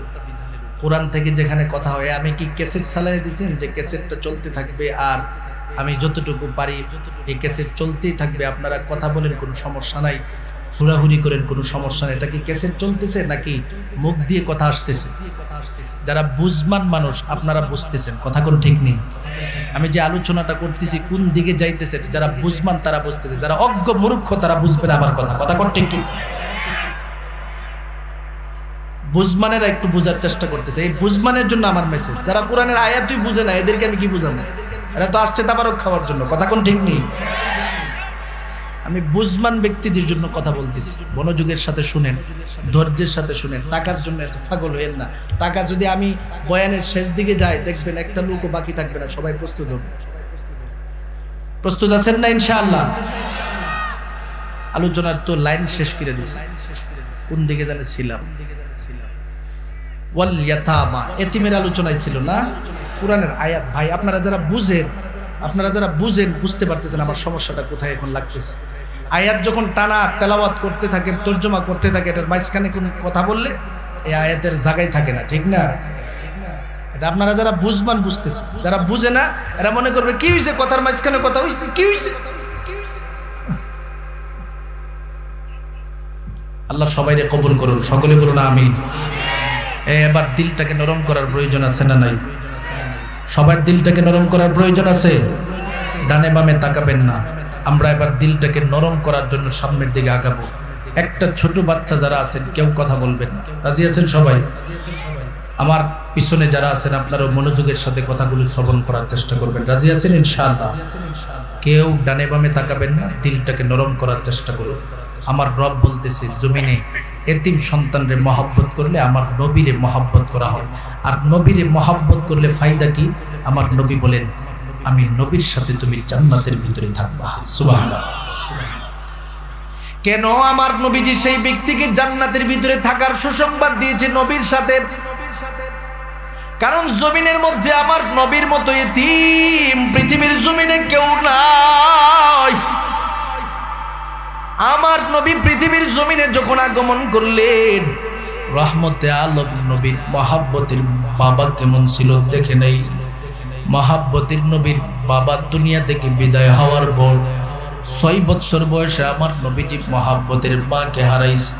এরে আল্লাহর বান্দা, ইতিহাস সংক্ষিপ্তভাবে যদি আপনাদের সামনে বলি, যারা দিল থেকে আমার নবীরে ভালোবাসে দেখবেন অন্তরের চক্ষু থেকে ঝর্ণার মতো পানি বের হয়ে যাবে। এজন্য ডানে বামে কেউ কোনো কথা বলবেন না, মনোযোগের সাথে আমার কথাটাকে শুনতে থাকেন আর শুধুমাত্র অন্তরটাকে নবীর মহাব্বতে নরম করার চেষ্টা করেন।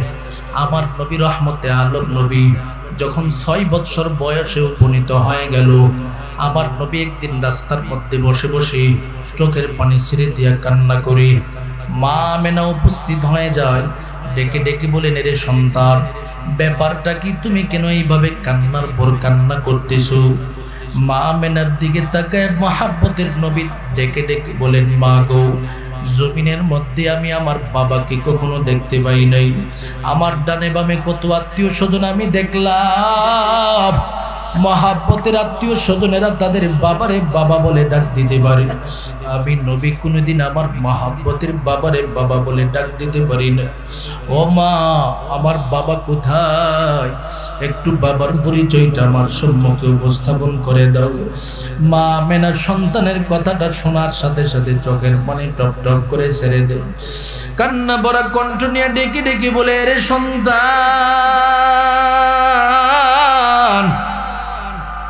তোমার বাবা তোমার জন্মের 6 মাস পূর্বে দুনিয়া থেকে বিদায়। সন্তান রে, তোমার বাবাকে মদিনা নগরীর মধ্যে দাফন করা হয়। কথাটা শোনার সাথে সাথে আমার নবী মাকে ডেকে ডেকে বলেন, মা গো, বাবার কবর যেখানে আছে আমি মুহাম্মদ সেখানের মধ্যে যেতে চাই। নবী আমার এবার মহাব্বতের মায়ের সাথে রওনা হয়ে গেল। চলতে চলতে মদিনা নগরী লম্বা সফর করে বাবার কবরের পাশে দাঁড়ায় গেল। ও তিতাস থানা এলাকার আল্লাহর মহাব্বতের বান্দারা, একটা সন্তান যখন বাবা হারা হয়ে যায়, মা হারা হয়ে যায়, সন্তানটা যদি প্রবাসে থাকে দেখবেন এই সন্তানটা দেশে আসিয়া বাবার কবরের পাশে দাঁড়ায়া চোখের পানি ছেড়ে দিয়া কান্নার পর কান্না করতে থাকি, কারণ তার ইন্তেকালের সময় মহাব্বতের সন্তানটা ছিল না। এরে আল্লাহর বান্দাদের দলেরা, আমার নবী তো জীবনে কখনো বাবা দেখে নাই।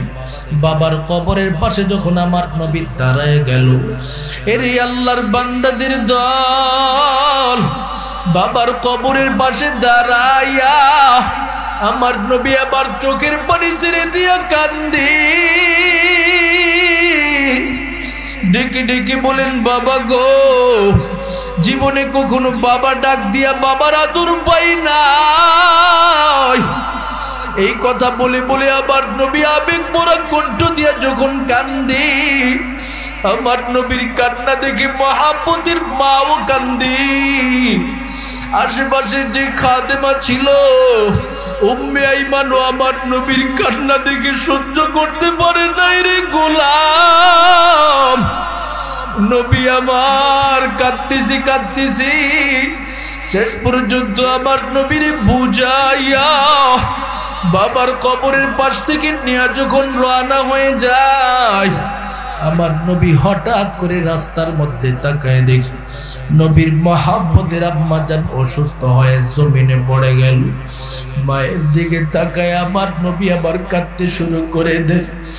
ডেকে ডেকে বলেন, মা গো, আপনার যদি কিছু হয়ে যায় আমি মোহাম্মদ যাব কই? এই কথা বলে বলে আমার নবী চোখের পানি ছেড়ে দিয়া কান্দে। এর তিতাস এলাকার আল্লাহর মহব্বতের বান্দাদের দল, ওরে আমার নবীর আশিকের দল। আমার নবী হঠাৎ করে তাকায় দেখি মা আমেনার জবানটা বন্ধ হয়ে যায়। ছোট মানুষ বুঝতে পারে নাই, মা আমেনার চেহারার মধ্যে হাত বুলাইয়া ডেকে ডেকে বলেন, মা গো, আমার সাথে আপনি কেন কথা কন না?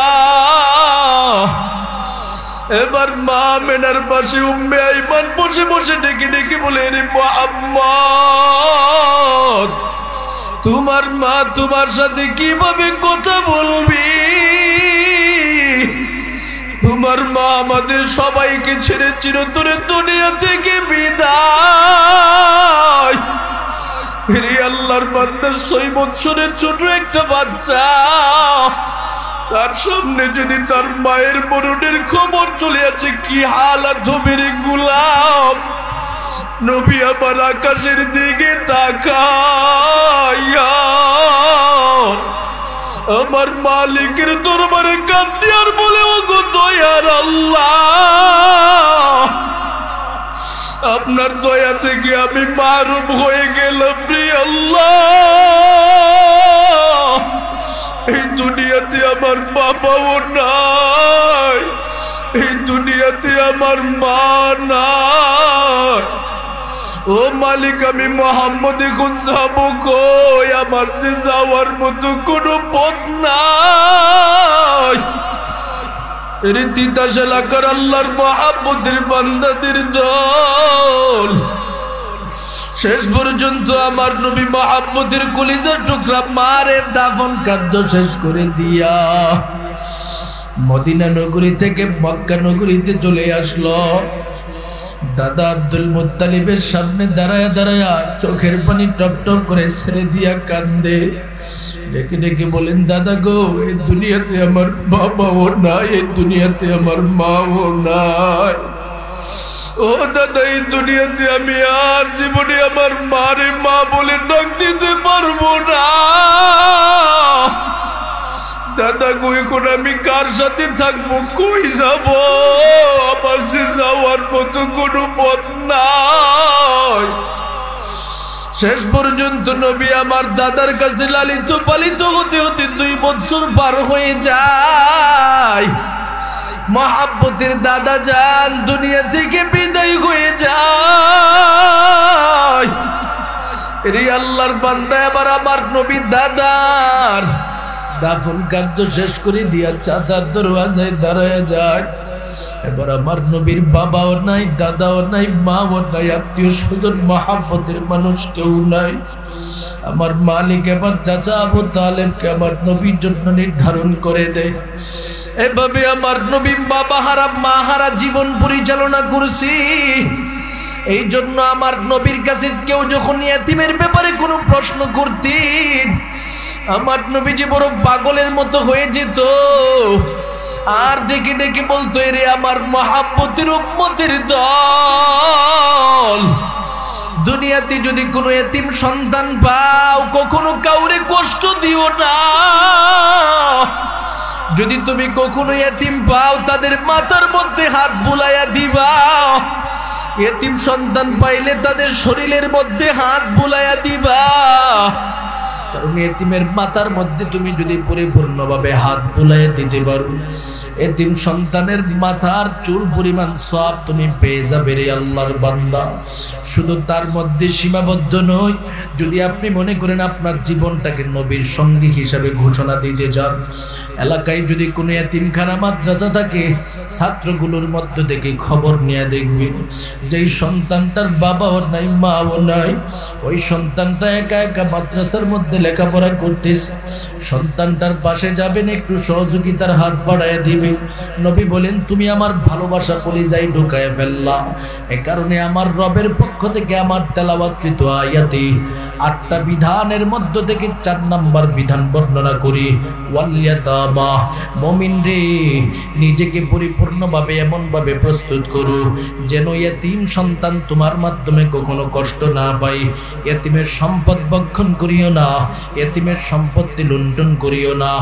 5 নম্বরে আমার রবের পক্ষ থেকে ঘোষণা প্রদান করে দেয়, ওয়াল মাসাকিন, মুমিন রে দুনিয়াতে যতদিন থাকবা অর্থনৈতিকভাবে মিসকিনদেরকে সহযোগিতা করবা, ফকির গরিব দুঃখীদেরকে সহযোগিতা করবা, তাদেরকে দূর দূর বলে দূরে সরাইয়া দিও না, দুঃখ দিও না, কষ্ট দিও না। তোমার পরিচিতদের মধ্য থেকে যদি গরিব ফকির মিসকিন থাকে, তাদের জন্য যতটুকু পারো সহযোগিতার হাত বাড়াইবা। তারা যদি তোমার কাছে হাত বাড়ায় কিছু চায়, পাগলের মতো কিছু দেওয়ার চেষ্টা করবা, কারণ আমার নবী বলেন তার মধ্যে তোমার শান্তির ঠিকানা বিদ্যমান। 6 নম্বরে আমার রবের পক্ষ থেকে ঘোষণা দেয়া দেই, ওয়াকুলু লিন্নাসি হুসনা, মুমিন রে মানুষ মানুষের সাথে তুমি বসবাস করবা। তুমি মানুষ হিসাবে পৃথিবীতে আগমন করেছো, তুমি সামাজিক জীব, সমাজে যতদিন পর্যন্ত থাকবা একজন মানুষ অপর মানুষের সাথে ভালো আচরণ করবা, একজন মুমিন অপর মুমিনের সাথে ভালো আচরণ করবা। জবান দিয়ে কষ্ট দিবা না, হাতের মাধ্যমে কষ্ট দিবা না, কারণ আমার নবী বলেন আল মুসলিমু মান সালিমাল মুসলিমুনা মিন লিসানিহি ওয়া ইয়াদিহি, মুসলমান সন্তান তো ওই ব্যক্তি যার জবান থেকে অপর ভাই নিরাপদ, যার হাত থেকে অপর ভাই নিরাপদ। এভাবে যদি তোমার জীবনটাকে তুমি পরিচালনা করতে পারো, দেখবা সমাজে কোনো ঝগড়া হবে না, এলাকায় কোনো ঝগড়া হবে না। সমাজে অধিকাংশ জায়গায় মারামারি হয়, ঝগড়া হয়, তার পিছনে একটাই কারণ, মানুষ মানুষের সাথে সুন্দরভাবে কথা বলতে পারে না, ভদ্রতা বজায় রেখে কথা বলতে পারে না, যার কারণে এলাকায় ঝগড়া হয়, ফাসাদ হয়। আমার আল্লাহ বলে বান্দা তুমি যদি সামাজিকভাবে শান্তি পেতে চাও, জবানটাকে তুমি নিয়ন্ত্রণ করো। জবান দিয়া মুসলমান মুসলমানকে কষ্ট দিবা না, মানুষ মানুষকে কষ্ট দিবা না। 7 নম্বরে আমার রবের পক্ষ থেকে মেসেজ প্রদান করে দেই, বান্দা তুমি যদি তোমার জিন্দেগির মধ্যে শান্তি আনতে চাও, ফ্যামিলিতে শান্তি আনতে চাও, সমাজে শান্তি আনতে চাও, রাষ্ট্রে শান্তি আনতে চাও, আমি রবের পক্ষ থেকে ঘোষণা দিয়ে দিলাম, ওয়া আকিমুস সালাহ, নামাজ কায়েম করো। নামাজ কায়েমের মাধ্যমে নিজের জীবনটাকে তুমি সাজাও। তোমার ব্যক্তিগত জীবন নামাজের মাধ্যমে সাজাও, ফ্যামিলিগত জীবন নামাজের মাধ্যমে সাজাও, তোমার সামাজিক জীবন নামাজের মাধ্যমে সাজাও। এমনকি যদি পারো রে বান্দা, রাষ্ট্রীয়ভাবে এমন কিছু প্রতিনিধিকে তুমি সেখানে প্রেরণ করে দাও, সংসদে পাঠায় দাও, যারা নিজেরাও নামাজ পড়ে নামাজের স্লোগান দেয়, গোটা রাষ্ট্রের মধ্যে নামাজ প্রবেশ করানোর চেষ্টা করি, নামাজের বিধান আরোপ করার চেষ্টা করি। এমন কিছু জনপ্রতিনিধি যদি তুমি তোমার সংসদে পাঠাতে পারো, রাষ্ট্রীয়ভাবে যখন নামাজের আইন পাস হয়ে যাবে, রাষ্ট্রের প্রতিটা মানুষ 5 ওয়াক্তের আজান হওয়ার সাথে সাথে যখন পাগল পারা হয়, মসজিদমুখী হয়ে যাবে, আমার আল্লাহর ঘোষণা, ওই রাষ্ট্রের মধ্যে আমার মালিকের পক্ষ থেকে কুদরতি হাতে শান্তির ফয়সালা করে দিবে। সুবহানাল্লাহ। এরপরে আমার রব 8 নম্বরে বলে, ওয়া আতুজ যাকাত, মুমিন রে তুমি যদি আমি রবের পক্ষ থেকে পরিপূর্ণভাবে শান্তির ফয়সালা পেতে চাও, তোমার অর্থনৈতিক যে শক্তি আমি আল্লাহর পক্ষ থেকে দান করলাম, তোমাকে আমি রবের পক্ষ থেকে সম্পত্তি দিলাম, টাকা পয়সা দিলাম, 1 বছর পরে পরে পরে পরে পরিপূর্ণভাবে হিসাব করে নাও, অতঃপর যাকাত গুলোকে পরিপূর্ণভাবে দিয়ে দাও। প্রতি লাখ পিছে কমপক্ষে 2500 করে সদকা করে দাও, যাকাত দিয়ে দাও। আমি রবের পক্ষ থেকে ঘোষণা প্রদান করে দিলাম, যাকাতের মাধ্যমে তোমার অর্থটা পরিশুদ্ধ হয়ে যাবে। আর যার ঘরের মধ্যে অর্থ পরিশুদ্ধ থাকে, পবিত্র টাকা পয়সা থাকে, এই ঘরের মধ্যে আমি আল্লাহ কখনো অশান্তি দেই না। সুবহানাল্লাহ। এই হলো 8টা বিধান। ভাই আমার রব আমাদেরকে শিখিয়ে দেয় বান্দা, 1 নাম্বার লা তা'বুদুনা ইল্লাল্লাহ, দুনিয়াতে যতদিন থাকবা শুধুমাত্র আমি রবের ইবাদত করবা, তোমার জিন্দেগিতে শান্তির ঠিকানা তুমি পাবে।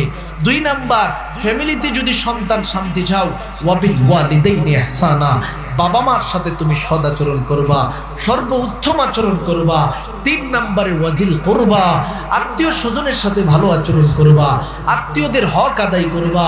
4 নাম্বার ওয়াল ইয়াতামা, উম্মত রে আমি নবী এতিম তোমাদেরকে বলে যাই, এতিমকে তোমরা ভালোবাসো, এতিমের সাথে সদাচরণ করো। ওয়াতুল ইয়াতামা আমওয়ালাহুম, এতিমের বিন্দু পরিমাণের সম্পত্তি যদি তোমার কাছে থাকে, তার সম্পত্তি তার কাছে ফিরিয়ে দাও, এভাবে জীবনটাকে চালাও। 5 নাম্বার ওয়াল মাসাকিন, মিসকিনদেরকে সহযোগিতা করো। 6 নাম্বার ওয়াকুলু লিন-নাসি হুসনা, মানুষ মানুষের সাথে কাউলে হাসানা করো, ভালো আচরণ করো। 7 নাম্বার ওয়া আকিমুস সালাহ, ব্যক্তিগত জীবন থেকে নিয়ে সামাজিক জীবন পর্যন্ত নামাজ কায়েম করো। আর নামাজ কায়েম তখনই সম্ভব হয় যখন সমাজ রাষ্ট্রের মধ্যে পরিপূর্ণভাবে একামতে দ্বীন প্রতিষ্ঠা হয়। কথা কোন ঠিক কিনা?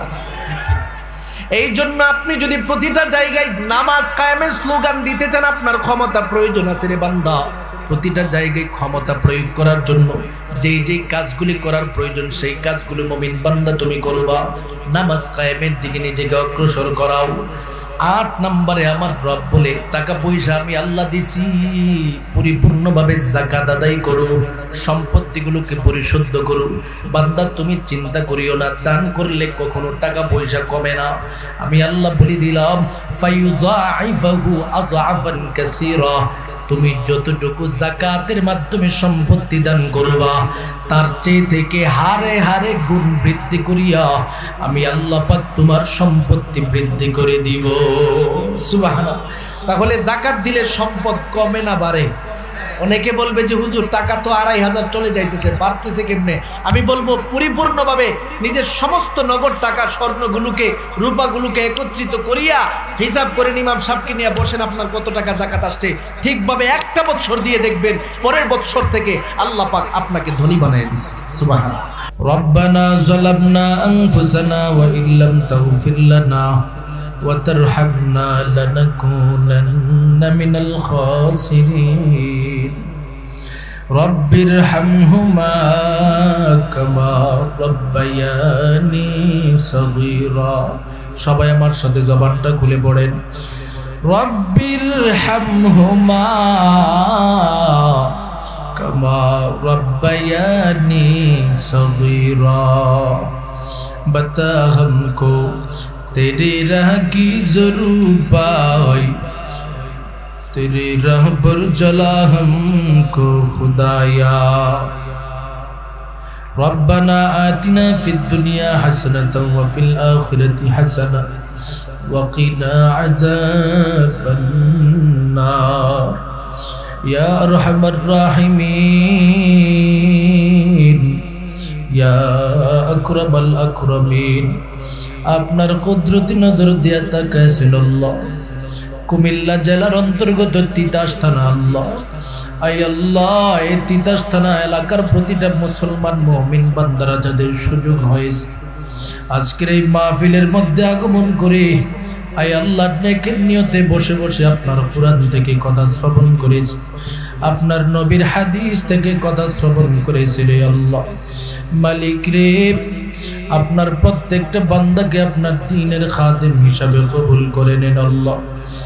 আই আল্লাহ, আমরা এখানে যারা হাত উঠাইলাম, আমাদের মতো গুনাহগার এই দুনিয়ার জমিনে কেউ নাই, আপনার মতো ক্ষমাশীল এই জগতে কেউ নাই।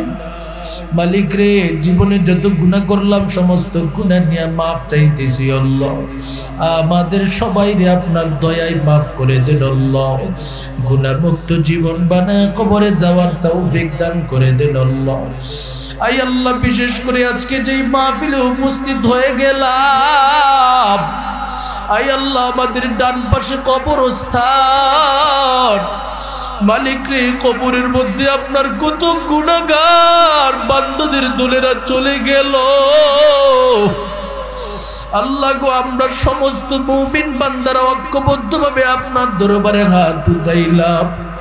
আজকে আলোচনার মাধ্যমে কোরআন থেকে যত আলোচনা হয়েছে, দ্বীনের কথা হয়েছে, প্রত্যেকটা সওয়াব সমূহ আমাদের পাশের কবরস্থানে পৌঁছায় দেন আল্লাহ। এই তিতাস থানার প্রতিটা কবরবাসীদের কবরকে জান্নাতের বাগান বানায় দেন আল্লাহ। মালিক রে, আমরা এখানে যারা হাত উঠাইলাম, জানি না কার মহাব্বতের মা নাই, বাবা নাই। আই আল্লাহ, কত সন্তান আজকে যে মজলিসটাই বসা, এই সন্তানের বাবা এই কবরস্থানের মধ্যে ঘুমায় আছে রে মালিক। আই আল্লাহ, এই সন্তান আপনার দরবারে হাত উঠে বসে আছে, বাবা মা কবরের মধ্যে ঘুমায় আছে রে আল্লাহ।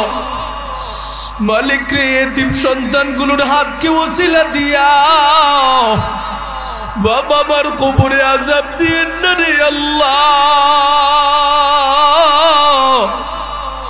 ও সন্তানের দল, দিল খুলে মোহাম্মতের বাবা মারে স্মরণ করিয়া দিলটাকে নরম করিয়া আমার মালিকের দরবারে একটা ফোঁটা চোখের পানি ছেড়ে দাও। আমার মালিক, তোমার বাবা মার দিকে দয়ার নজরে তাকাইবি রে সন্তান। ও সন্তান, আজকে কেমনে তোমার বাবা মারে তুমি ভুলে গেছো? কবর থেকে বাবা মা ডাকিয়া বলে, সন্তান রে, নিশি রজনীর মধ্যে যখন ওই তুমি বাড়িতে যাইতা, দরওয়াজায় দাঁড়ায় আমি মারে যখন একবার মা মা বলে ডাক মারতাম, আরামের বিছানাটাকে লাথি বাইরে দূরে সরাইয়া, সন্তান রে, তোর জন্য আমি মা দরওয়াজাটা খুলে দিতাম। ও সন্তান, আমি বাবা যদি আজকে থাকতাম, তুমি যে প্যান্ডেলের মধ্যে বসে বয়ান শুনতেছ, আমি বাবা ওই প্যান্ডেলে বসতাম। আয় আল্লাহ, এমন কলিজার টুকরা বাবা মা কত সন্তানের বিদায় হয়ে কবরে ঘুমায় আছে রে আল্লাহ। সন্তানগুলোর দিকে তাকায় দেখেন না, চেষ্টাকে নরম করে দিয়া বাবা মারে স্মরণ করে চোখের পানি ছেড়ে দিয়া কাঁদে রে আল্লাহ। ওরে আল্লাহ, সন্তানগুলোর চোখের পানিকে ওসিলা দিয়া মোহাম্মতের বাবা মার কবরে আযাব দিয়েন না রে আল্লাহ। আয় আল্লাহ, আমরা এখানে যারা হাত উঠাইলাম, সবার মনের নেক আশা পূরণ করে দেন। যারা ব্যবসা করে ব্যবসার মধ্যে বরকত দান করে দিন, যারা চাকরি করে চাকরিতে বরকত দান করে দিন, যে যে প্রফেশনে আছে সবার প্রফেশনে বরকত দান করে দিন। যারা অভাবগ্রস্ত আছে অভাব দূর করে দেন, যারা ঋণগ্রস্ত আছে ঋণ পরিশোধ করার তৌফিক দান করে দেন আল্লাহ। ওরে মালিক, আপনার বান্দাদের দিকে আপনি তাকায় দেখছেন, কত বান্দারা লাখ টাকা পর্যন্ত দান করলো। আপনার বান্দাগুলোকে যেমন অর্থ দিয়েছেন, প্রতিটা মানুষ সেই অর্থের পরিপূর্ণ গুরুত্ব দিল। মসজিদের প্রয়োজন, কত সুন্দর মসজিদ বানাইলো। কবরস্থানের প্রয়োজন, কত সুন্দর কবরস্থানের ব্যবস্থা করার নিয়ত করলো রে আল্লাহ। আয় আল্লাহ, আপনার বান্দাগুলোর দানকে কবুল করে নেন, সবার দানকে ওসিলা করে মনের নেক আশা পূরণ করে দেন। আয় আল্লাহ, এলাকায় যারা প্রবাসে থাকে প্রবাসী জীবনকে সুখময় করে দিন। আয় আল্লাহ, যে প্রবাসী ভাইয়েরা প্রবাসে থাকে অনেকই সমস্যার মধ্যে আছে, সমস্যা দূর করে দিন। আয় আল্লাহ, মা বোনদেরকে কবুল করে নেন, পর্দাশীলা বানায় দেন, নেককার বানায় দেন, বুজুর্গ বানায় দেন। ওরে মালিক, এলাকার প্রতিটা মানুষকে আপনি কবুল করে নেন, যুবক ভাইগুলোকে আদব বলা বানায় দেন, মহাব্বতের বাবা মার বাধ্য সন্তান হিসেবে কবুল করে নেন। এলাকার প্রতিটা যুবকদেরকে মুরব্বীদের নবীদের সামনে আদব দেখায় চলার তৌফিক দান করে দেন। ওরে মালিক, এলাকার মধ্যে মাহফিলকে ওসিলা করি খাস রহমত বরকত দান করে দিন আল্লাহ। এলাকায় যারা অসুস্থ আছে সবাইকে সুস্থতার নিয়ামত দান করে দিন। ওয়া সাল্লাল্লাহু তাআলা আলা খায়রি খালকিহি ওয়া নূরি আরশিহি। আয় আল্লাহ, কবরস্থানের প্রতিষ্ঠাতা আল্লাহ সিরাজউদ্দিন সাহেব, আল্লাহ ওনাদের ছেলে সন্তান, আয় আল্লাহ এই মহাব্বতের বান্দার কবরটাকে জান্নাতের বাগান বানায় দিন। আরো যারা কবরস্থান করতে যায় সহযোগিতার হাত বাড়ায় দিল, সবার সহযোগিতা গুলোকে কবুল করে নে। আমার ডানে বামে সামনে পিছনে কত মুরব্বীরা দোয়া চাইছে রে আল্লাহ, সবাই রে আপনার দয়ার মাধ্যমে কবুল করে নেন। ওয়া সাল্লাল্লাহু তাআলা আলা খায়রি খালকিহি ওয়া নূরি আরশিহি মুহাম্মাদিন ওয়া আলিহি ওয়া আসহাবিহি আজমাইন। আমিন বিরহমাতিকা ইয়া আরহামার রাহিমিন।